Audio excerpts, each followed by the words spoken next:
She said, "You're being so dramatic. I only lied because you get jealous easily." After I confronted her about deleting messages, I said, "No, I get honest, and you can be dramatic explaining this to your parents since I just sent them the truth." I believe that lies are a kind of poison, not the fast-acting kind that drops you in an instant, but a slow, creeping kind that seeps into the foundations of a relationship and rots it from the inside out. You can pretend not to see the cracks, you can paint over the decay, but eventually the whole structure comes crashing down. For the past year, I've been living in a house with a poisoned foundation, and I was just about to find out how deep the rot truly went. My girlfriend Chloe was a storyteller. She crafted narratives. She could spin a simple trip to the grocery store into an epic saga of near disasters and hilarious encounters. At first, I found it charming, a part of her vibrant personality. But over time, I started to notice that her stories often had inconsistencies. Small details would change with each telling. Timelines would shift. They were mostly harmless little lies, the kind people tell to make themselves seem more interesting. I tried to ignore them. I told myself I was being too rigid, too much of a black and white thinker. I now realize I was just making excuses for a professional. The small lies were the symptom. The disease, I would soon discover, was much more severe. The first major crack in the foundation appeared a few months ago. It was a change in her digital habits. Our apartment, which I owned, had always been an open book environment. We left our phones on the counter, used each other's laptops.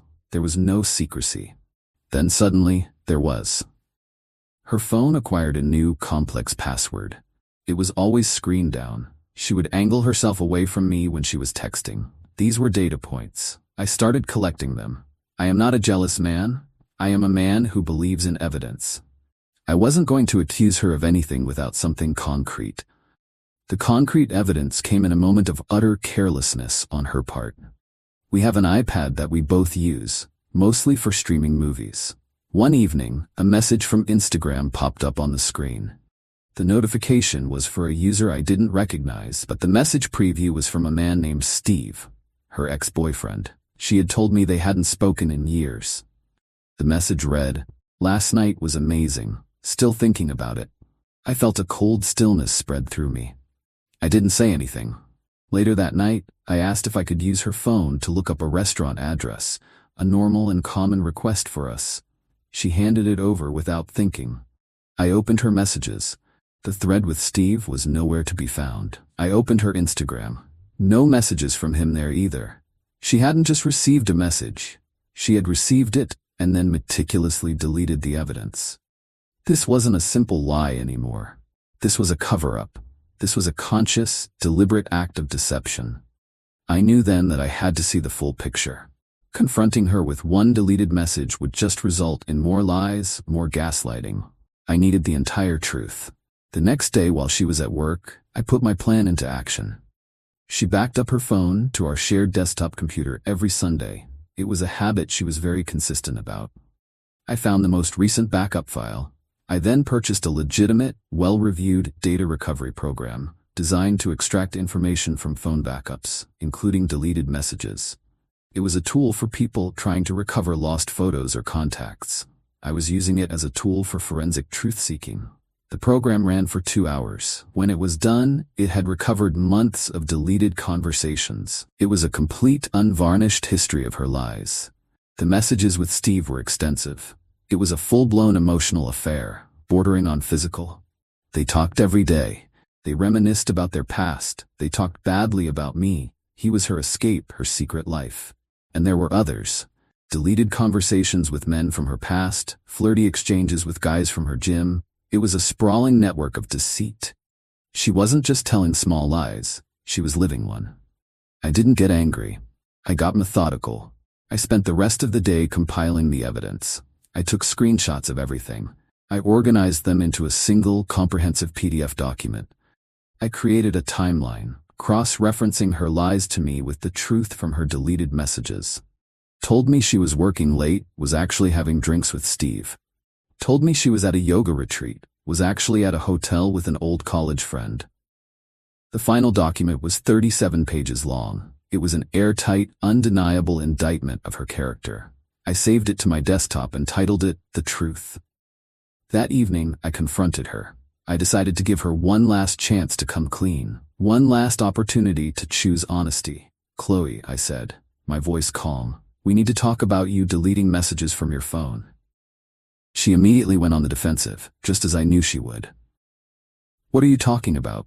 I don't know what you mean," she said, her eyes wide with fake innocence.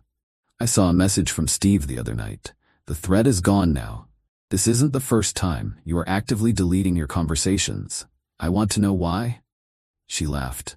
It was the laugh I had come to dread, the condescending, dismissive sound that meant she was about to try and make me feel insane.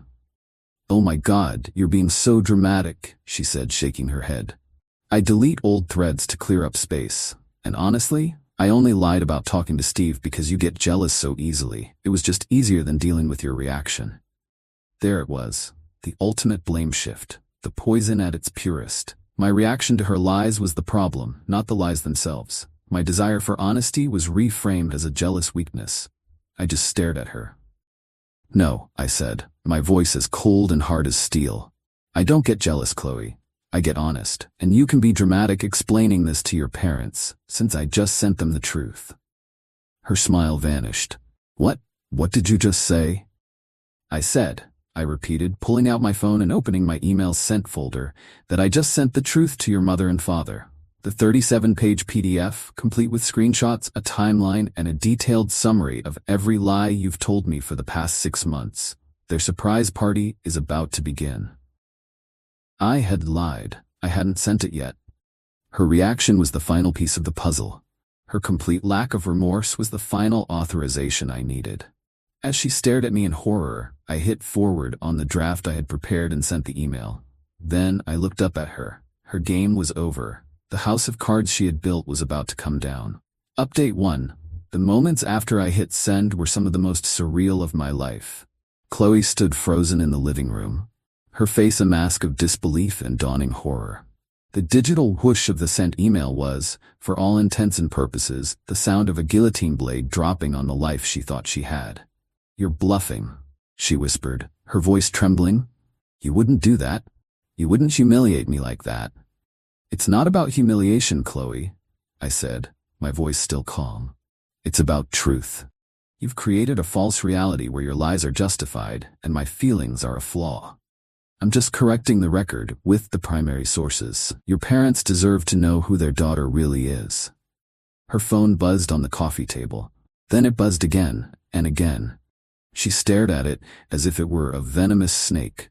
It was her mother, then her father, then her mother again. The assault had begun. She snatched the phone, her hands shaking. "Don't answer it," I said. "There's nothing you can say." But she couldn't help herself. Her entire life had been built on her ability to manage her parents' perception of her. She answered, putting the phone to her ear.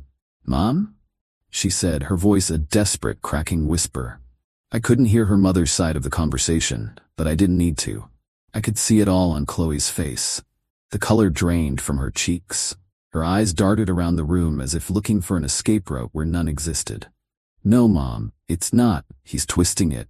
Those messages are old. He faked them." The lies were pathetic, desperate Hail Marys thrown into a hurricane. I could hear the tinny, furious squawking from the phone, even from across the room. Her mother was not buying it. The evidence I had compiled was too specific, too detailed, too overwhelming to be faked. Chloe started sobbing. "Please, Mom, just let me explain." The conversation ended abruptly. Her mother had hung up on her. A second later, a text came through. Chloe read it, and a low, guttural moan escaped her lips. "They're coming over," she said, looking at me with pure, unadulterated hatred. "They're coming here right now. I hope you're happy. You've destroyed my family." "No, Chloe," I corrected her gently. "You did that. I just sent them the meeting minutes." I spent the next 20 minutes in my office, packing a bag.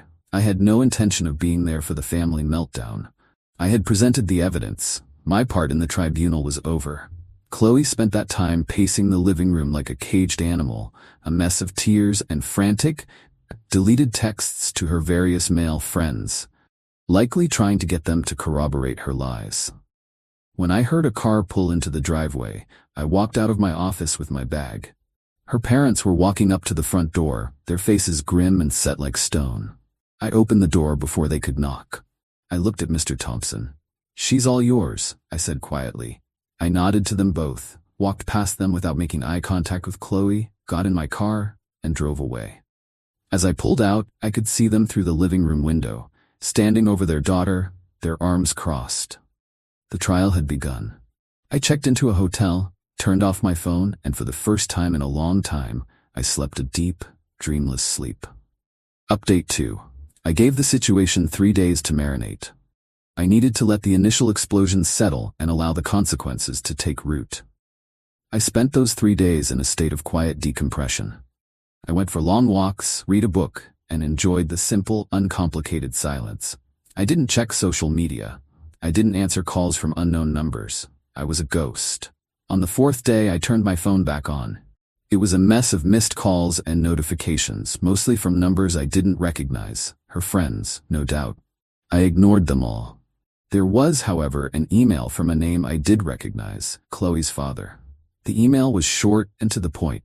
It was formal, but underneath the professionalism, I could feel the deep, weary sadness of a disappointed parent. "Jake," it began. "I'm writing to inform you that Chloe has removed all of her belongings from your apartment. The key has been left on the kitchen counter. I apologize for the situation you were put through. My wife and I were unaware of the extent of our daughter's dishonesty. We are dealing with it as a family now. We wish you the best in the future."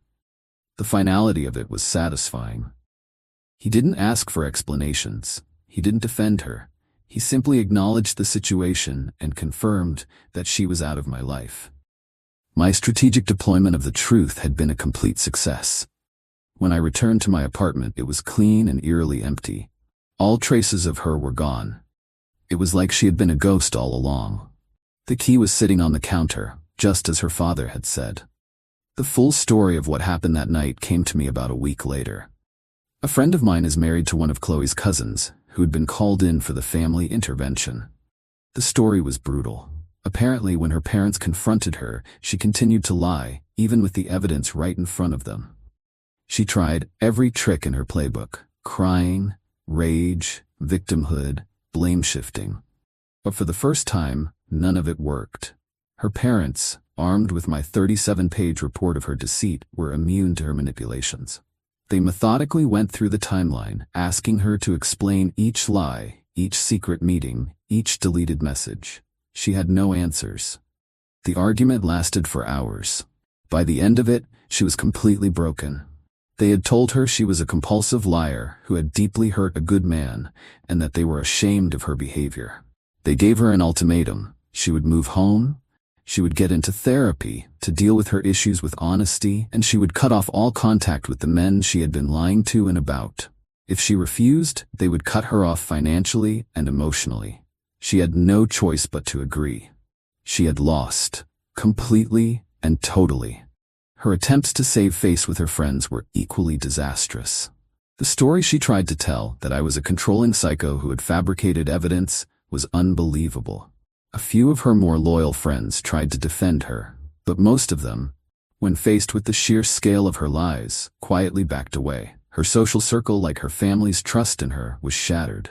The final satisfying nail in the coffin was Steve, the ex-boyfriend. He was married.